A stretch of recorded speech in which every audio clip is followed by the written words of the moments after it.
Tapsa tässä taas. Katsotaanpa nyt, miten täydennät järjestäjäprofiilin tiedot.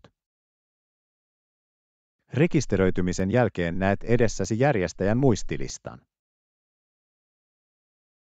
Löydät muistilistan jatkossakin klikkaamalla oikealla sijaitsevasta valikosta ja valitsemalla sitten omat sivut. Täydentääksesi nyt järjestäjäprofiilin tietoja, klikkaa muistilistan kohtaa perustiedot. Järjestäjäprofiilin täydentämisen kannalta olennaisimmat täytettävät kohdat ovat: lyhyt kuvaus, jossa kerrot hyvin tiivistetysti järjestäjästä muutamalla virkkeellä, sekä pitkä kuvaus, jossa kerrot hieman tarkemmin järjestäjästä. Lisää myös kuva. Kuvan lisääminen tapahtuu oheiselta välilehdeltä. Kuvaa käytetään esimerkiksi hakutuloksissa. Määritä vielä lopuksi järjestäjälle sijainti. Kun järjestäjäprofiili on täydennetty, voit vahvistaa tämän tehdyksi.